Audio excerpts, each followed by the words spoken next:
She took a prison sentence to save the man she loved. 6 years behind bars. No appeals. No visitors. No second chances. But the day she finally walked free, she discovered he had married the woman who helped put her in prison. And the most chilling part? She was never supposed to survive long enough to find out. Stay with me, because this isn't a story about love.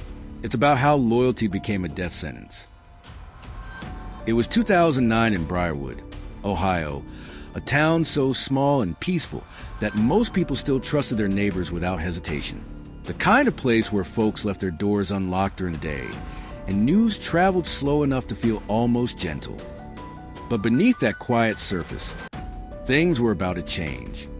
That fall night, when a warehouse fire ripped through the edge of town, would expose betrayal so deep it shattered multiple lives forever. At the heart of it all was Lena Carter, 26 years old, quiet, reliable, the kind of woman people described simply as good. She worked as a dental assistant, always punctual, paid her bills on time, and lived in the same small duplex she'd called home since she lost her mother several years before. Lena didn't seek adventure or drama. Stability was her refuge, especially in love. She'd been with Marcus Hale since high school. Marcus was everything Lena was not. Charming, ambitious, always convinced that Briarwood was too small for his dreams. While others settled into routine, Marcus chased plans bigger than their town could hold.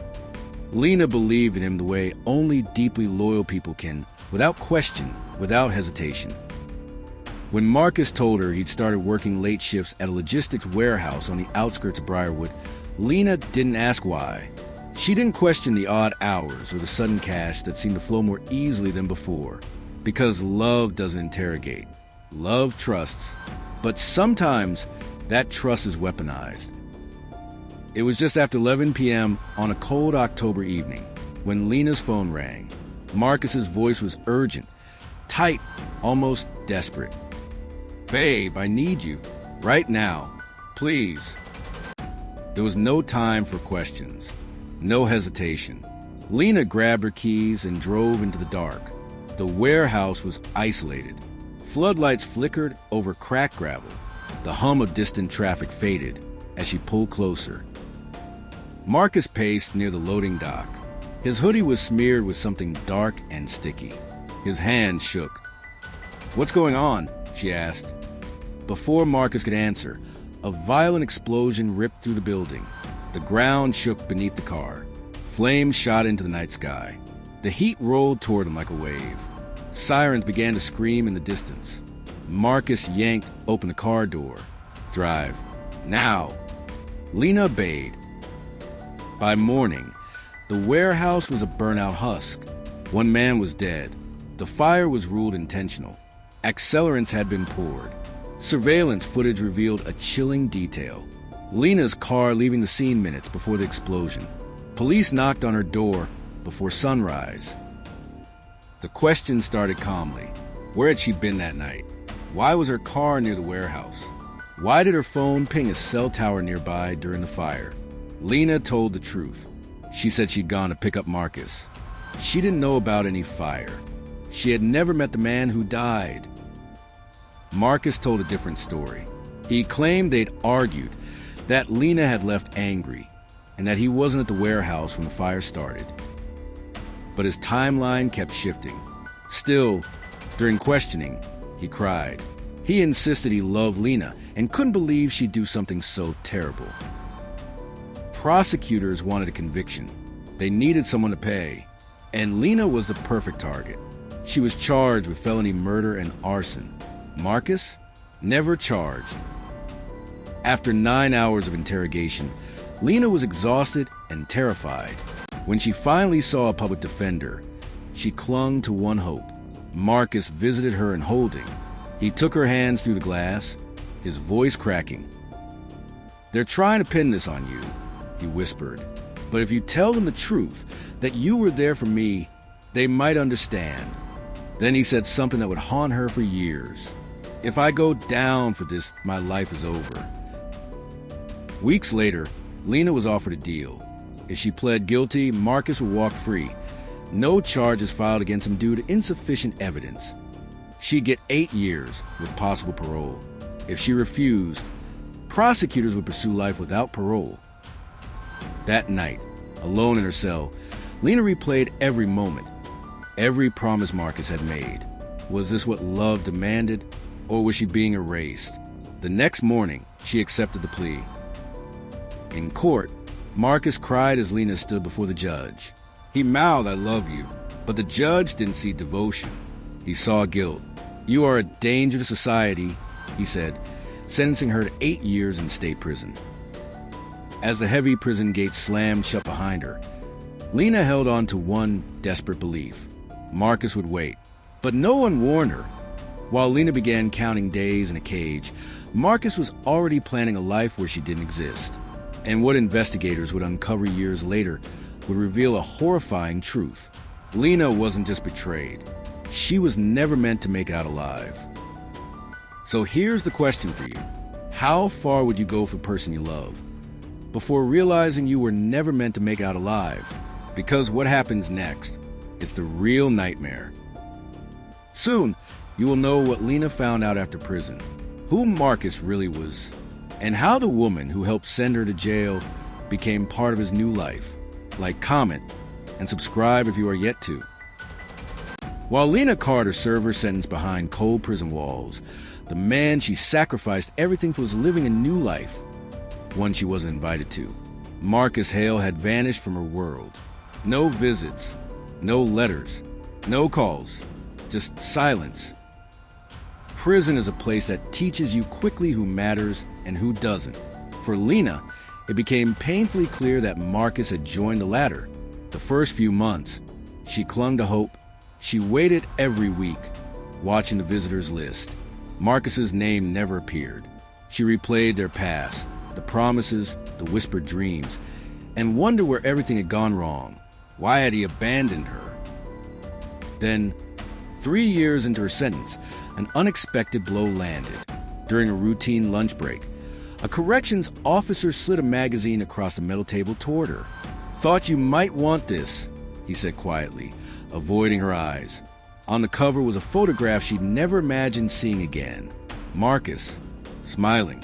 Beside him, arm linked tightly, was Rachel Monroe, the woman who testified against Lena at her trial. The headline screamed, "Rising political star engaged a local entrepreneur." Lena's heart froze. How could Marcus, her Marcus, marry the woman who helped lock her away? Rachel hadn't just been a witness. She was the key to Lena's conviction. She claimed to see Lena's car near the warehouse before the fire. Her words tipped the scales. And now Marcus was celebrating with her, grinning like Lena was nothing more than a forgotten shadow. Here's the question you need to wrestle with right now. How does a man marry the woman who helped put his girlfriend behind bars and live with himself? Outside prison, the truth was more tangled than Lena could imagine. In 2013, a detective named Alan Rivera took on a cold case file involving suspicious fires. The death of Evan Brooks, the man who died in the warehouse fire, had never made sense to him. Brooks wasn't just a victim. He had been preparing to expose something darker. Financial records revealed Brooks had filed a complaint weeks before the fire, accusing his partners of theft and insurance fraud. And one name came up again and again, Marcus Hale. Rivera quietly reopened the investigation. Phone logs placed Marcus near the warehouse after Lena's car had left the scene. Insurance documents revealed Marcus held an undisclosed policy on Brooks's share of the business. But the most damning discovery was hidden deep inside evidence lockers. The original surveillance footage had been edited. Minutes were missing. Someone had tampered with the timeline. Meanwhile, Lena's world inside prison grew darker. Requests to access legal mail were delayed or denied. Appeals filed by her lawyer went unanswered. Documents disappeared. Isolation wasn't just physical. It was designed to break her. Then one night, another inmate slid a folded scrap of paper beneath her cell door. For words, written in shaky ink, "You weren't supposed to survive." The message sent a cold shiver down Lena's spine. Survive what? Survive prison? Survive the truth? For the first time, the fear settled deep. Someone powerful wanted her gone. Permanently. As Rivera dug deeper, new pieces of the puzzle surfaced. Rachel Monroe had received mysterious payments months before the trial. Funds funneled through shell companies connected to Marcus. She hadn't just testified, she'd been bought. The betrayal wasn't only personal. It was calculated, cold, and deadly. Just as Rivera prepared to bring this explosive evidence to light, the case stalled. Files were reassigned without explanation. Key witnesses suddenly refused to cooperate. Pressure came down from higher-ups to drop the investigation. The nightmare wasn't over. Someone was still controlling the narrative. Lena had no idea that the truth was inching closer, or that danger lurked even beyond the prison walls. In the final part of the story, justice finally arrives.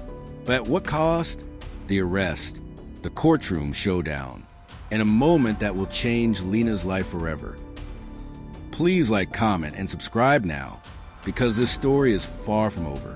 Justice doesn't always come loudly. Sometimes it arrives quietly, after years of silence and pain. For Lena Carter, that day came in early 2015. Detective Alan Rivera had finally received a breakthrough, a call from a whistleblower who could no longer live with the weight of secrets. The source was a former warehouse security contractor, terminally ill and burdened by guilt. He handed over a flash drive, an unassuming device holding the truth that had been buried for years. Inside was the original, unedited surveillance footage, financial spreadsheets, recorded conversations. For the first time, the missing minutes were there, clear as day. Marcus Hale was caught on camera entering the warehouse after Lena's car had left. He carried a fuel container in his hands. This wasn't just circumstantial anymore. This was proof. The wheels moved fast. Marcus was arrested in the early morning hours, taken from his home before dawn could break. Hours later, Rachel Monroe was also taken into custody. The charges were grave and numerous. First-degree murder, conspiracy, insurance fraud, obstruction of justice, perjury. For Lena, the nightmare was finally turning. Weeks later, her conviction was overturned. After 6 years of imprisonment, the cold steel of prison bars gave way to open air. But freedom wasn't the relief she expected. She stepped into a world that had moved on without her. Her parents had passed. Her name was still stained in whispers and suspicion. Her youth was gone, replaced by memories of concrete walls and empty nights. In court, the atmosphere was electric. Marcus sat stone-faced, refusing to meet Lena's gaze. Rachel, overwhelmed by guilt and fear, broke down on the stand. When the judge asked Lena if she wished to speak, every eye turned to her. She stood, voice steady but filled with years of pain. "I thought love meant sacrifice," she said quietly. "Now I know it means survival." Marcus was sentenced to life without parole. Rachel accepted a plea deal in exchange for her testimony against Marcus. And Lena? She chose a different path. Changing her name, she disappeared from public records and left Ohio behind. Some say justice was served. Others say the real prison never opened. Because the deepest betrayal wasn't the fire or the jail time. It was the painful truth that she had been loved only as long as she was useful. And that is the most dangerous lie of all. Now I want to ask you, would you have taken the fall for someone you loved? Would your loyalty cost you everything? If this story moved you, if it shook something inside, like comment and subscribe, because stories like Lena's deserve to be told and heard.